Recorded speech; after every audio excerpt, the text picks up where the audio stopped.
Amigos, estamos hoy con Ginny Milgrom, quien vio la transmisión pasada, sabe que es genealogista, escritora y promotora del legado judío en la península ibérica. Ginny nació católica y descubrió sus raíces judías, y con eso encontró el mundo de los criptojudíos.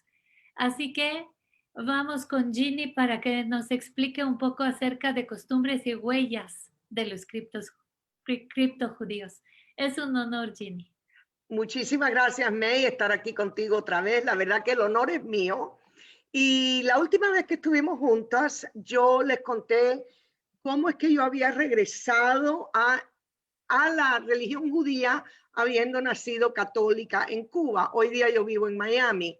Y toda esa trayectoria que les conté la última vez fue el movimiento, vamos a decir, más que nada espiritual, de una persona que fue escarbando, escarbando, escarbando y llegando a esos ancestros judíos, mucha parte de eso hecho con genealogía, pero hoy les voy a hablar de la parte que quizás no es tan espiritual, porque personas como yo que hemos nacido así, pues nos sentimos adentro que quizás al principio no podemos identificar que somos judíos, pero sí identificamos mientras estamos en los colegios católicos, mientras estamos sentados en las iglesias, sí identificamos que hay algo diferente en nosotros, que algo nos sentimos. Esa es la trayectoria espiritual. Pero entonces, si lo compruebas por genealogía, ya lo sabes, pero si no puedes llegar a esa genealogía, que muchas personas se les hace muy difícil llegar hasta la Inquisición, entonces, ¿cómo haces? ¿Qué tipo de huellas quedan en el mundo? Y en este momento voy a hablar de ese tipo de huella. Déjenme poner esto aquí un momentico y podemos comenzar. A ver, un momentico, perdón, déjenme regresar a esto, porque esto de las huellas es muy importante, porque las personas quizás tienen algo o conocen algo de lo que vamos a ver aquí hoy día. Hay mucha información y a lo mejor están buscándose una genealogía, están en ese camino, vamos a decir, espiritual que tiene toda esa documentación abajo. Yo logré encontrar 22 abuelas seguidas sin interrumpir hasta 1405, y esas abuelas, y les voy a mostrar ahora, iban entre España y Portugal. Desde el 1545 ya yo descubrí que eran judías. Ya ahí es donde vi todos los documentos de la Inquisición directos en mi línea materna. Yo seguí hacia atrás bastante más, hasta 1405, siempre buscando el nombre hebreo de la familia, lo cual nunca encontré. Llegué a un momento que ya basta, no puedo seguir buscando esto. Así que ahora les voy a mostrar lo que sí pude encontrar físico en ese camino hacia ahí. Entonces, ¿qué es lo que nos queda 523 años después? En mi caso son 614 años después, así que son bastante. A veces no encontramos ni lo que dejó la abuela hace 20 años, pero bueno, en mi caso, las abuelas me dejaron muchas cosas, costumbres relacionadas a la cocina. Y obvio que estamos hablando, eran católicas, eran cubanas, costarricenses, eran colombianas y de Canarias, y estas costumbres que me dejaron eran costumbres judías, pretendiendo que eran, no pretendiendo, sino diciéndome que eran costumbres de la familia española. Así que cosas como chequeando los huevos para ver si había cualquier tipo de sangre. Estamos prohibidos comer sangre. Normalmente no hay esa revisión tan absoluta cuando alguien está cocinando que no es judío. Revisando los vegetales verdes, buscando insectos y quemando la masa de los postres en el horno sin bendición es algo que todavía hacemos hoy. Cuando hacemos más de 2,5 kilos de harina, quemamos un poco. Mi abuela me enseñó a coger esa masa, ponerla en un aluminio y quemarla en el horno sin la bendición de hoy día. Todo esto como, vamos a decir, tradiciones españolas. El chequeado de los insectos todo el mundo lava su lechuga y todo lo que sea, pero para nosotros es un pecado comer un insecto en las leyes dietéticas de kosher, kasher, cubanas, perdón, judías, así que había que chequear los vegetales muy bien.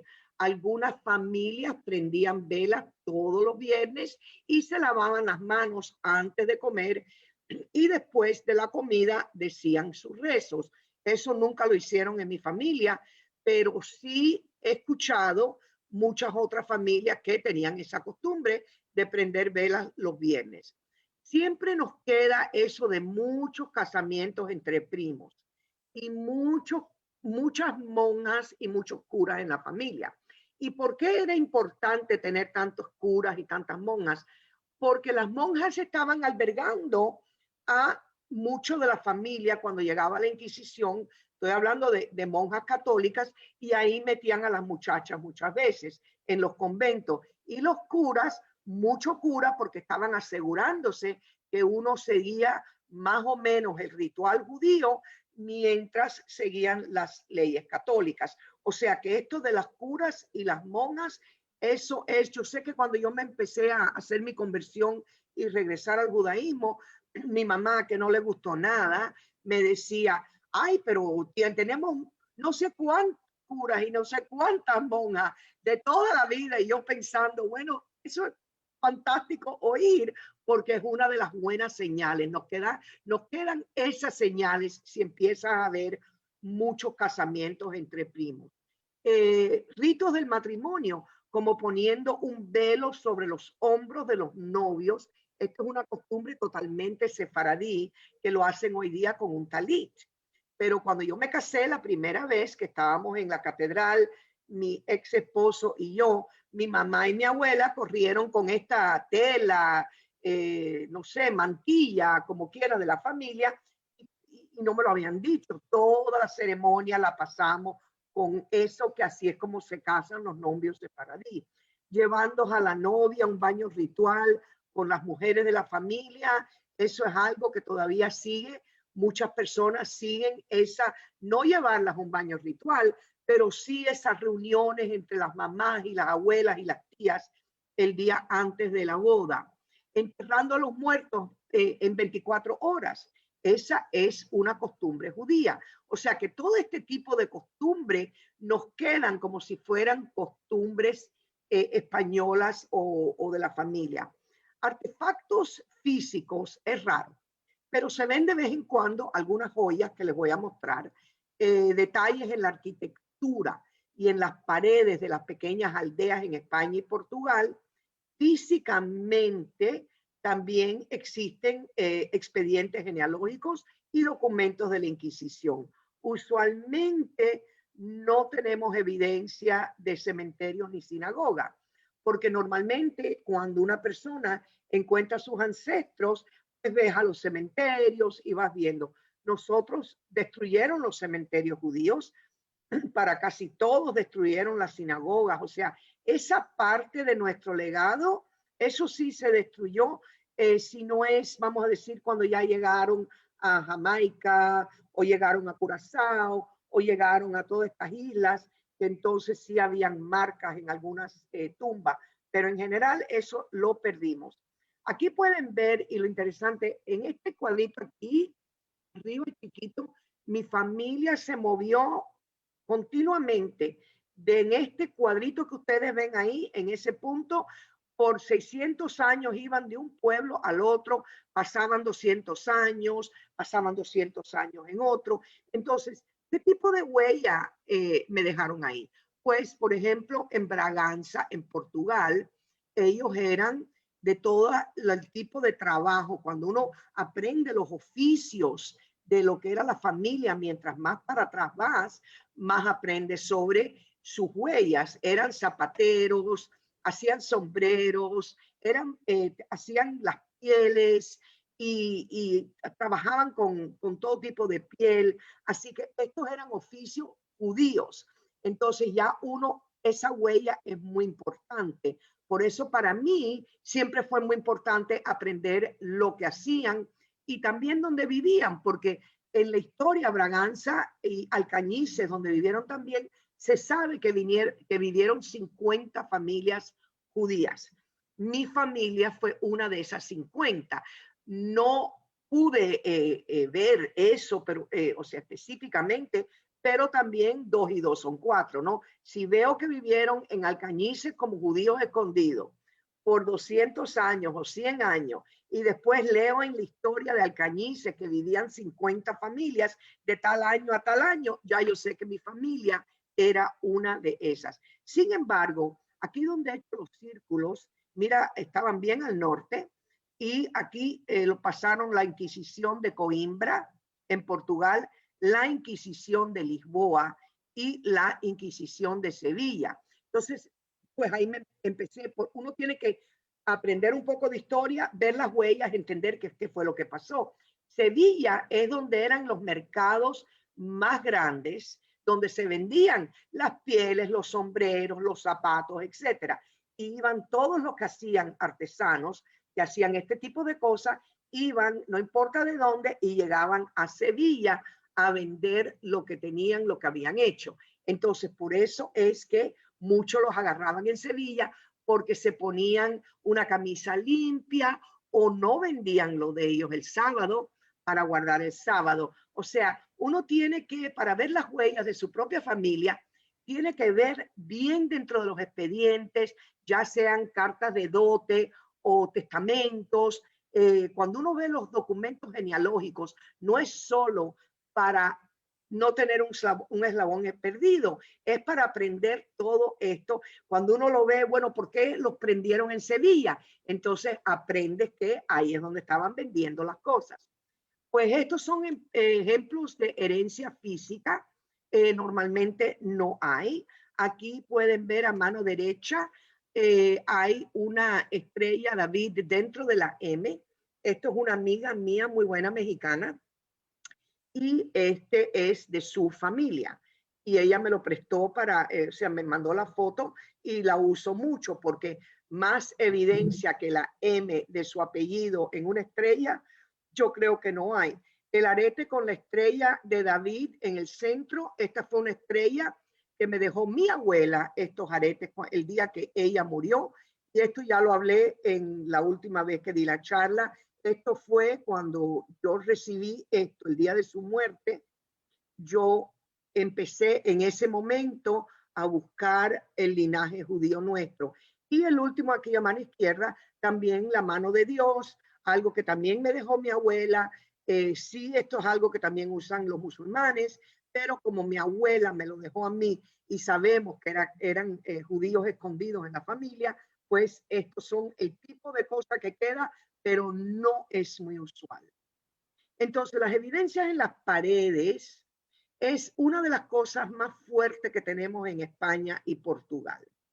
Aquí vemos una casa judía, sabemos que era judía, donde estaba el hueco para la mesuzá, y después de 1492, ustedes pueden ver aquí estaba claramente el hueco donde metían la mesuzá. Después no había mesuzá, venían, y esta información vino de un arquitecto muy famoso que vive en el norte, en Galicia, y él hizo todo este trabajo buscando evidencias.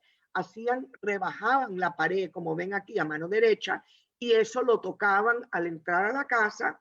Y muchas de las casas que uno va a las juderías se ven este tipo de evidencia. Estas son las huellas de nuestros ancestros.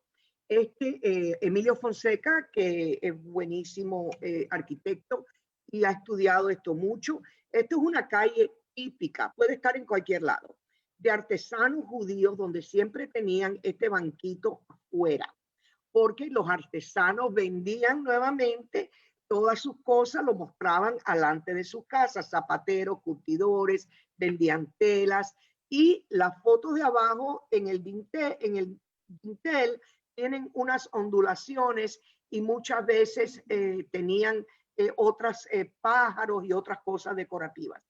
Él mostró en una conferencia que dio en Zamora, que estuve presente, él mostró donde no había aldea judía, donde no habían judíos, no tenían estos banquitos. O sea, él hizo todo un trabajo increíble pero estas son las huellas que nos quedan.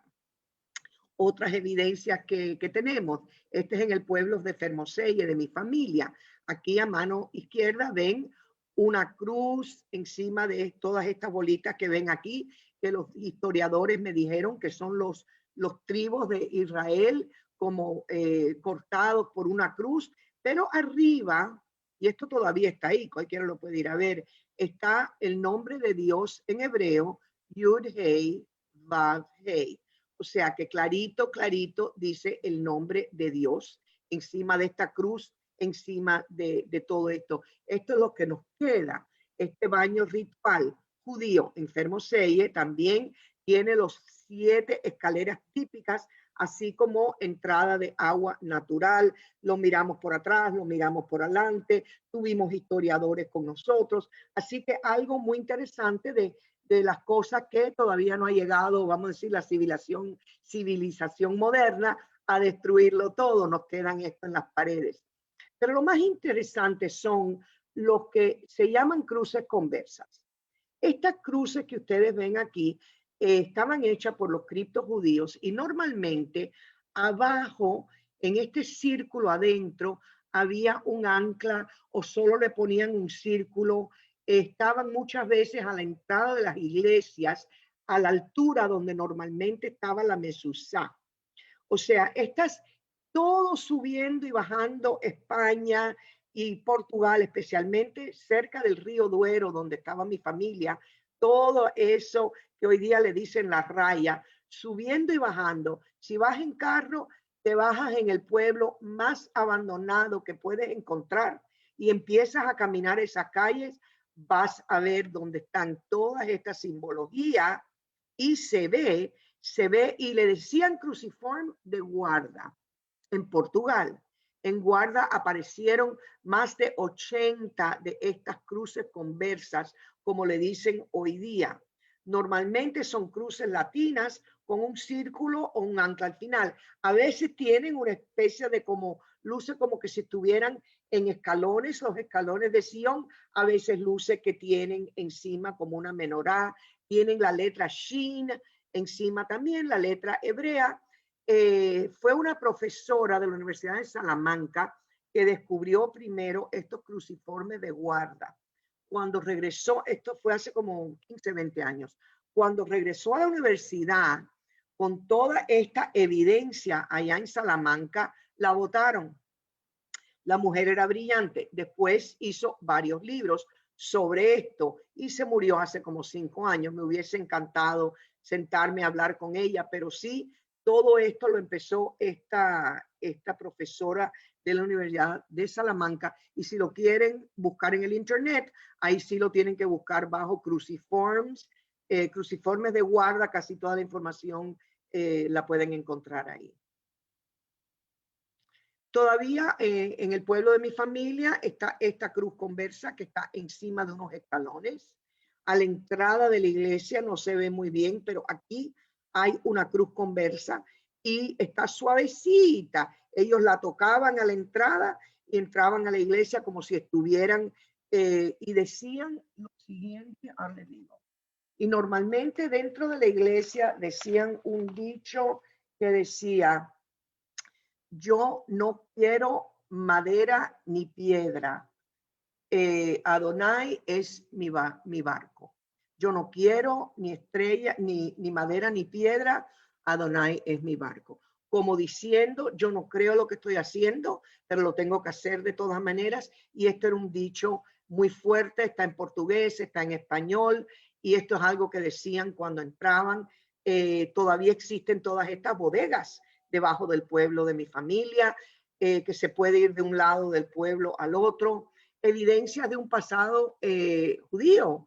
Este escudo, esto a mí me dejó fría cuando yo fui buscando mis propias, y hay que buscarlo, esto no está ahí en cualquier pueblo, hay que sentarse a buscarlo, dedicarle tiempo. Pero yo había visto un dicho en el internet que decía, del pueblo de mi familia, y no había más nada escrito, decía: judíos por los 4 costados. Si no lo creéis, en la puerta de la iglesia lo verás pintado. Y eso lo vi en un par de lugares en el internet. Bueno, llego al pueblo, buscando este legado judío. Y claro, como entienden, me pasé no sé cuánto tiempo parada delante de las iglesias buscando los judíos por los cuatro costados y todo lo que me estaban diciendo ahí. Pero realmente y honestamente no encontré nada. Después pensé, bueno, quizás judío a los cuatro costados quiere decir que los cuatro abuelos eran judíos, pero no logré encontrarlo hasta llegar a una capilla que estaba como a 3 kilómetros fuera de la ciudad, y esa capilla tenía esa cruz con el nombre de Dios arriba, y en cada costado de aquella capilla hacia afuera había una simbología diferente en las paredes. Pero lo más importante que me encontré fue este escudo hecho muy rústico, muy viejo, una cruz de piedra en el medio, dice Fermoselle en letras inglesas, y cuando lo miras está en hebreo y dice, las letras leen Lis Gore, que quiere decir cerrado, y es un legado cerrado. Así que estos son como cuando uno va dejando los pedacitos de pan que deja para los pajaritos. Este es el tipo de cosa que uno va dejando, los panes para que uno lo pueda encontrar. Estos familiares que la gente está buscando, que yo estaba buscando, se pasaron las vidas escondiéndose. O sea, y ninguna familia era más brillante que la otra. Yo no creo que la mía era más brillante ni más inteligente. Lo que sí dejaron huellas. O sea, estaban tratando de esconderse para que no los agarraran, pero mira las huellas que dejaban y las dejaban en las paredes. Ellos dejaron estas evidencias para nosotros. Lo único que uno tiene que mirar la historia como se le entregan normalmente. Si uno es católico, es cristiano, miras la historia, y cuando tengas la historia tienes que verla boca abajo. Tienes que virarla a ver qué es lo que hay debajo de la historia. Entonces, publiqué este libro el año pasado, Las recetas de mis 15 abuelas. ¿Y cómo llegamos aquí a un libro de recetas de las 15 abuelas? Aquí en la portada, esta es mi abuela materna, la que me enseñó todo. Aquí tengo mi bisabuela, mi mamá, mi abuela, mi hermana, y aquí están los abuelos de mi abuela. O sea, estamos hablando muchas abuelas, y mi familia realmente guardaba mucho. Yo cuando mami ya se puso mayor, mami tiene Alzheimer, y cuando tuve que sacarla de la casa, ponerla en un sitio, me encontré una gaveta llena de esto que ustedes ven aquí, cientos de recetas escritas suavecito, escritas en papel, en lápiz, escritas de cualquier manera, difícil de interpretar. Y yo no sabía el tesoro que había dentro de esta receta, pero como estaban en casa de mi mamá, vi que las recetas se repetían una y otra y una y otra y otra vez. Entonces fui poniendo la misma receta, vamos a decir, si era, no sé, algún tipo de sopón o ajiaco, algo así, las iba poniendo todas en orden, y me fui dando cuenta cuáles eran más viejas y cuáles eran más nuevas. Entonces pude observar en todo aquello, y esto por cierto lo encontré en el 2014, cuando mami le dio el Alzheimer, no hace tanto. Pude observar que las abuelas pasaban la exacta misma receta a la familia en cada generación. Los papeles se veían más antiguos o menos antiguos, pero la misma receta cambió poco en las generaciones. Empezaron a cambiar cuando comenzaron a emigrar de país en país. Fíjense qué clase de impresión que uno puede encontrarse sobre su propia familia en un libro de recetas. En Fermoselle usaban muchísimo anís, aceite de oliva y almendras porque son ingredientes locales. Esto fue cambiando a licor de higo y azúcar prieta con frutas secas cuando llegaron a Costa Rica. Y en Cuba cambiaron a ron, naranja, guayaba y otras frutas del Nuevo Mundo. O sea, la misma receta ya no usaba, vamos a decir, anís. Es un licor bien fuerte. La misma receta con licor de higo, y después la misma receta con ron. Así que algo que obvio se pueden aprender. en ningún momento mezclaban carne y leche.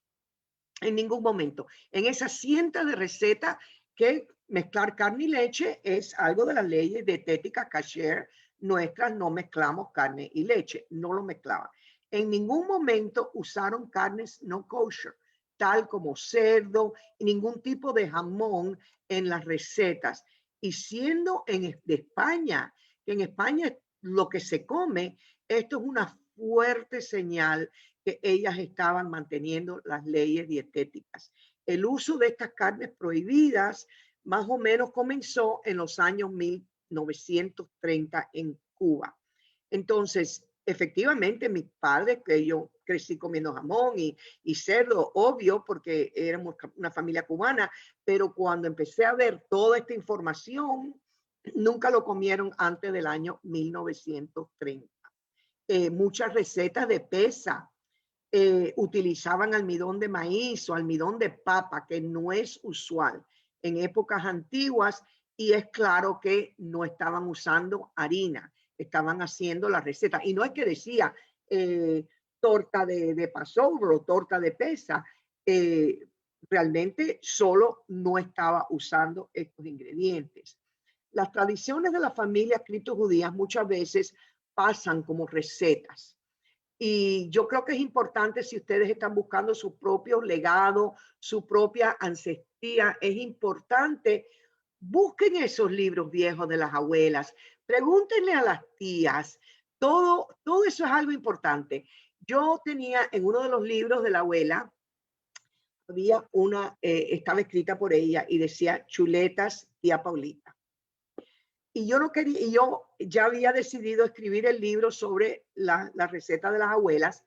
Y yo cuando veía las recetas de chuletas decía, ay no, van a ser chuletas de cerdo y me daba no sé qué, porque como yo sabía que eran judías, yo no quería ver chuletas de cerdo. Mandé a cocinar todas las demás recetas del libro. Y antes de cerrar el libro, regreso a las chuletas. Digo, bueno, déjame mirarlo. Pues resulta que era este plato que ustedes ven aquí, que es un plato de la Inquisición, porque estas chuletas están hechas de harina, leche, y están hechas harina, leche y pan. Y entonces la receta explicaba exactamente cómo formarla como una chuleta, quemar un pedacito de pan y ponerlo atrás y echarle este ají rojo encima como caramelizado. Así que esto ha sido algo impresionante. Después aprendí en los libros de otras mujeres escritas en Portugal, hacían las chuletas, se sentaban a comer, tiraban una chuleta de puerco al fuego y la casa entera olía a puerco, y los criados y la gente que estaban ayudándolos no se daban cuenta que estaban comiendo esto. Así que esto es algo muy interesante. Este otro es un bollo maimón, que es una de las recetas muy sefaradí, y están hechas todavía hoy día sobre el filósofo judío Maimónides, y tenemos el bollo maimón, que por cierto, esto es una de las recetas que está hecha para pesa, que no tiene ninguna harina. Aquí tuve la suerte buscando todo, porque mi familia lo guardó todo, aunque mi mamá no me lo había dicho al principio, pero lo guardó todo. Tuve la suerte de encontrar la foto de la tía Paulita. Así que esta es la chuleta de la tía Paulita, y esta es la tía Paulita que nació en Fermoselle y vivía en Madrid. Mi abuelo nació en Fermoselle y el papá de mi abuela nació en Fermoselle. Mis abuelos eran primos hermanos. Este es otro plato muy interesante donde aprendemos sobre nuestras huellas. Se llama hornazo. Aquí ven la receta, una de las recetas dice empanada, hornazo, pero es como le dicen. Y esto se comía durante la fiesta de Purim, porque normalmente es en el mes de marzo. Los inquisidores sabían cuándo eran los ayunos. Ellos estaban pleno entendiendo cuándo era Yom Kippur, cuándo eran los ayunos. Entonces, ¿qué hicieron los criptojudíos? Pues empezaron cuando se leía la Megilá de Purim, es el cuento de la Biblia de Esther. Y entonces ellos inventaron a Santa Esther, que todavía existe en Portugal como muy venerada y no es una santa, es la santa judía. Entonces ellos hacían esta torta llena de carnes, lleva huevo, lleva todo tipo de bistec. Esta me la encontré sin nada de cerdo, todo tipo de bistec. Es como es una empanada muy artesanal. La metían como si se fueran a hacer un picnic, no sé cómo se dice en español, como si se fueran a comérselo, la familia entera se iban secretamente con su comida, secretamente estaban haciendo el ayuno y al final de la noche, cuando ya terminaba el ayuno, se comían este hornazo. Es una de las recetas también que también hay documentación sobre esto. Todas las abuelas, todas las generaciones hacían esto. Hay otras que también, dulces en almíbar, completamente fritos, bollos de leche, rosquillas fritas. Ahora encontré la receta que se hace para Purín, que es en un par de semanas, que se llama hojuelas y pestiños. Entonces, como sabemos, siempre se hacen como las orejas de Hamán en el cuento de Purim, y todas estas son recetas que se conocen como recetas sefaradís. Hay muchos expedientes disponibles para lograr encontrar una ascendencia judía, y cuando un genealogista le busca a uno la ascendencia judía, pues le busca en este tipo de expediente. Por ejemplo, este a mano izquierda, eso es lo que nos queda. Estamos hablando de las huellas, ¿qué es lo que nos queda? Pues nos quedan estos expedientes de las iglesias, quedan el expediente de la Inquisición, que está a mano derecha, y hay muchos, así es como yo encontré los legados. Eh, y lo más importante, ahora les voy a contar sobre el proyecto de genealogía conversa. Cuando yo regresé al pueblo judío, primero lo hice con una conversión ortodoxa que me tardó 5 años y medio, muy larga, muy tediosa. Aquí en Miami yo quise convertirme ortodoxa y hoy día sigo siendo ortodoxa, o sea, yo llevo todas las leyes, guardo el sábado, sigo todo. Pero cuando 10 años después me pongo a trazar a mi linaje, vi que lo único que querían los rabinos era esos procesos de la Inquisición. Y poder llegar a esos procesos de la Inquisición, que en muchos casos están en cajas, en muchos casos nadie los ha visto. En Portugal, en España, dicen que están en el Internet. No, hay en el Internet unos cuantos, pero no hay todo. El que más documentado está realmente es el de México. Ahí la profesora doctora Alicia Goshman ha hecho un trabajo espectacular, ha dedicado su vida a sacar todos estos nombres de la Inquisición. O sea, si hay un país en el mundo que sus tribunales de la Inquisición no están en line, estoy tratando de hacerlo, pero no están en line, pero el trabajo está hecho, ella lo hizo. O sea, hay un libro, yo lo tengo, o sea que es un trabajo impresionante la doctora Goshman. Yo creo que es la líder de todo México de esto, es impresionante. Pero este proyecto lo empecé para tratar de poder digitalizar esta información que está dentro de los archivos, y me dieron el visto bueno en Israel, muchos profesores muy importantes, y ahí lo que tuve que hacer tuve que salir a buscar los fondos que también una compañía de Israel, MyHeritage de ADN, está patrocinando esto, y de ahí he tenido infinidad de reuniones. Aquí solo hay una, en España, en Portugal. Y bueno, en Portugal me firmaron el contrato ahora durante COVID.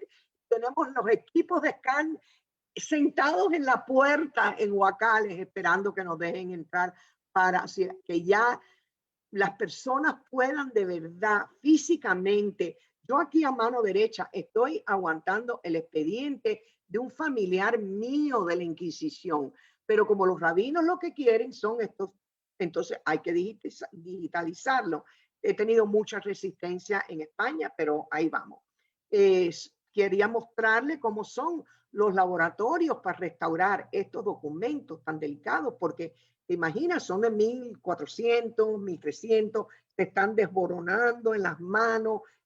Ahí lo pueden ver otra vez, aquí a mano derecha. No sé ni cómo nos dejaron ni tocarlos, porque se te queda en la mano todo, pero en estos laboratorios los trabajan con pinzas plásticas, algo impresionante. Esta es la manera de poder recuperar pues sí, nuestras historias, ¿no? Ahí está todo lo que hacían, qué es lo que no hacían, qué comían, qué es lo que no comían, cuál fue el crimen del sábado, esto, el otro. Toda nuestra historia como criptojudíos y descendientes están dentro de esos expedientes. Aquí este es mi árbol antes de 1600. Todo lo que está en verde oliva son familiares míos que fueron procesados y muchos quemados vivos en la Inquisición. Y de aquí va hasta, como les dije, 1405, y en esta línea morada hacia abajo está mi linaje directo maternal. Así que pueden ver todo eso más o menos en 1690, desde 1670 a 1690 mi familia dejó de practicar el judaísmo. Se quedaron ya católicos. ¿Cómo yo sé eso? Yo sé eso porque los estaban prendiendo y prendiendo y prendiendo.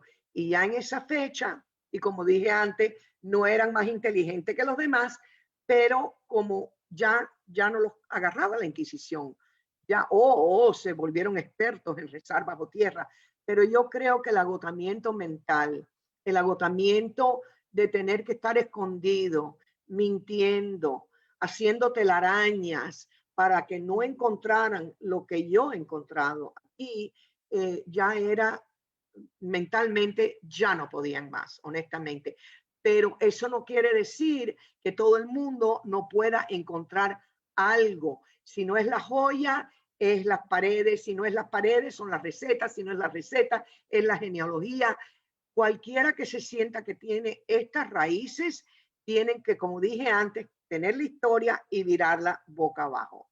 Y finalmente, escribí estos 4 libros. Empecé, bueno, he escrito más, pero estos 4. Empecé con mis 15 abuelas, que es mi trayectoria personal, que lo cubrí con ustedes antes. Seguí con el libro en inglés y en español, Cómo encontré a mis 15 abuelas, para que las personas que quieran buscar las raíces lo puedan hacer siguiendo los pasos. Tengo De la pira al fuego, y De la pira al fuego escribí lo que les informé antes, porque en todos esos expedientes me encontré la historia de mi familia. Escribí eso y finalmente, ustedes vieron antes el libro de cocina, pero en inglés. Aquí está el libro de mis 15 abuelas, la cocina, las recetas en español. Si logran encontrar la historia de su familia, les sugiero que empiecen a escribir ese libro suyo hoy mismo. Esto no es el libro porque nos vamos a hacer el autor más famoso del mundo, wow. No. Escribimos estas historias para que otros tengan el ánimo de seguir hacia adelante. Esto no es fácil, y si logras hacerlo, puedes animar a otros. Y encima de eso, lo que me dijo un rabino en Israel de la corte más alta que hay allá, cuando me dio el certificado que yo había nacido judía, él me dijo: te voy a comprar 2 generaciones. Porque en 2 generaciones, si tú no has resuelto esa locura en tu familia y todo el mundo no regresa, todo ese trabajo tuyo se va a perder. Y yo creo que esa noche me senté a escribir el libro, porque efectivamente yo soy la única practicante. Eso es típico, mi familia es católica y yo soy la única que he regresado. Así que mi esperanza es que en estos libros, y que ustedes deben de hacer lo mismo, sentarse a escribirlo, que lo publiquen o no lo publiquen, no importa, deben de publicarlo, pero si no lo publican, por lo menos han escrito la historia para futuras generaciones. Y ahí estamos.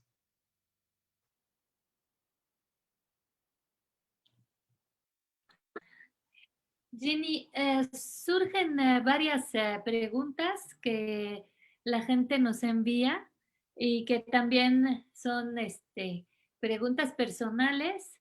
¿Cuál es tu receta favorita? Yo diría que mi receta favorita es una que uso en Rosh Hashanah. Es una que está hecha con muchos frutos secos y con muchas diferentes frutas de diferentes tipos. Está hecha con azúcares prietas y una cantidad de especias interesantes y raras. Y la verdad que la casa entera, cuando empieza a oler de esa manera, ya yo sé que estamos llegando al año nuevo. ¿Es un pastel? Es un... Es un pastel inmenso, es un pastel oscuro, muy rico. me imagino, a ver si nos la compartes. ¿Y cuál es la historia de tu familia, de tu familiar de la Inquisición? No entiendo la pregunta. Dijiste que encontraste la historia de uno de tus familiares en la No, Inquisición. ¿Qué le encontré pasó? el proceso de la Inquisición, o sea, lo que habían hecho en la corte cuando la Inquisición te prendía, empezaban un documento que se llama proceso. Ahí empezaban a documentarte, tomaban toda tu genealogía en ese momento. ¿Quién era tu madre? ¿Quién era tu padre? ¿Dónde vive tu hermano? ¿Quién era la abuela? Y entonces eso, y después era zapatero, esto, lo otro, todo el movimiento, pero cuando ya estaba en la cárcel, el objetivo de la Inquisición con la persona en la cárcel era que admitiera que había estado practicando el judaísmo bajo tierra y tomarle la genealogía. Y uno lo ve cuando los está leyendo, muchas veces dicen, tengo una abuela que vivía en Salamanca, no me acuerdo cómo se llama. O sea, trataban de proteger a los demás. Pues qué impresionante. Allí yo creo que te ayudó la Inquisición un poco en tu investigación, ¿no? Es que hay que llegar a la Inquisición porque yo la primera vez que fui a visitar a los rabinos en Israel, tratando de que me hicieran documentación que yo nací judía, porque yo no convertí a mis hijos y mi madre era católica, o sea, toda la familia. Lo único que yo tenía, no había sinagogas, no había cementerio, no había más nada. Yo tenía recetas y la estrella de mi abuela y una serie de cosas, pero yo tenía que comprobar a los rabinos que la familia era judía y la única cosa que ellos me aceptaban, porque no había más nada, era expediente de los procesos de la Inquisición. O sea, es lo único que me aceptaban. Ya veo. ¿Cuánta gente llevaste a que buscaran sus antepasados judíos? ¿Cuánta gente te ha seguido en esta búsqueda? Miles. No los cuento. No los cuento porque hay personas que vienen. Yo no hago el trabajo de genealogía. O sea, yo guío a la gente. Yo no hago el trabajo. Esto realmente, todo lo que yo hago es voluntario. Yo contesto a todo el mundo que me escribe, pero no. Y si tengo alguna opinión sobre lo que me preguntan, lo hacen. Lo digo, pero le digo, estás en Jamaica, pues vete a ver a Londres, porque era el sitio más lógico que de Londres iban a Jamaica. O sea, entonces, como conozco bastante la diáspora típica, ¿ok? Entonces, si viven, me llaman, no, me escriben de Curazao, pues los mando a los registros de Ámsterdam, o hay veces que le digo, mira, tienes que buscarte un genealogista aquí o allá. Entonces, a veces vienen y se me desaparecen. Y a veces 5 años después me dicen, mira, regresé al pueblo judío, muchísimas gracias, estoy muy feliz, pero no espero casi nunca ver esos resultados. Es como trabajar, yo diría, trabajo muy duro en esto, pero trabajo como en un vacío. Pero sin embargo has ido llenando este vacío, ¿no? Sí, sí, la verdad que yo sé que han habido muchos porque después me llega las gracias, pero no puedo decir son 50 porque como yo no hago el trabajo y también yo creo que para muchas personas soy alguien que les está aguantando la mano en un momento muy duro. Esto es algo que uno se siente muy solo. Yo sentí esa soledad por muchísimos años. Yo sé lo que es sentirse solo y yo sé que muchas veces solo me mandan un WhatsApp y me mandan un email y yo contesto 3 veces y se desaparecen. Yo sé que estaban tranquilos mientras los ayudé, mientras pasaban el momento malo. Así que nunca he contado, May, nunca, no tengo la menor idea. Ahora pregunto, ¿cómo confiable es el estudio de ADN?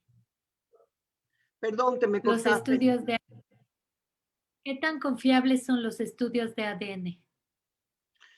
Bueno, confiables son. Lo que pasa es que personas como, mira, el estudio de ADN te compara Tenemos un con, poco de todo, ¿no? si te compara con el grupo que hizo sus pruebas en el mismo sitio. Si tú vas a cualquiera, Ancestry, Family Tree, 23andMe, yo no quiero hablar de ninguno ni de otro, pero tú es como si tuvieras un cuarto lleno de personas y te comparan con las personas que están en ese cuarto.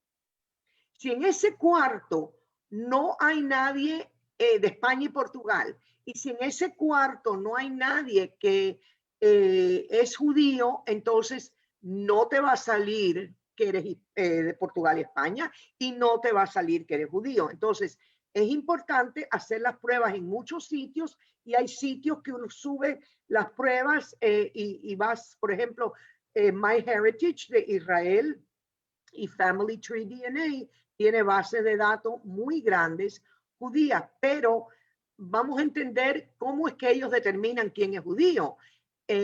Mucha gente se decepciona mucho cuando hacen su prueba, están seguros que tienen este linaje y me escriben, pero llorando porque sale que es un 2%. ¿Qué pasa? Que esto es autoidentificado. Cuando tú mandas todo, te preguntan que si eres judío, estilo, si eres católica, como era yo en un momento, si yo me lo hubiera hecho hace 20 años, yo también hubiera puesto católica, yo no hubiera puesto judía. Entonces, es autoidentificación. Así que hay que tener mucho cuidado, hay que entender, hay que usar todos los que uno pueda para que la cantidad de gente dentro del cuarto sea mucho más diversa. Tiene que ser diversas personas. ¿Cómo comparan tus resultados con otras Así es como personas? determinan lo que eres. Pero según Ah, los que hacen las pruebas con ellos. O sea, si el cuarto está lleno de japoneses o coreanos o chinos, yo no voy a tener ningún tipo de coincidencia ni primos, bueno, no creo, pero no creo que voy a tener coincidencia porque están todos, son asiáticos. Así que, por ejemplo, hay uno, creo que es Ancestry, no estoy segura, que es muy enfocado en la América Latina, pero no la América Latina judía, sino la América Latina. Entonces, MyHeritage sí tiene 5 niveles de los diferentes judíos que nací, sefaradí. Yo hice la prueba mía de mi mamá y de mi papá y mi hijo también, y en todos los diferentes sitios nos salían diferentes niveles. ¿y cómo tomaste la conclusión?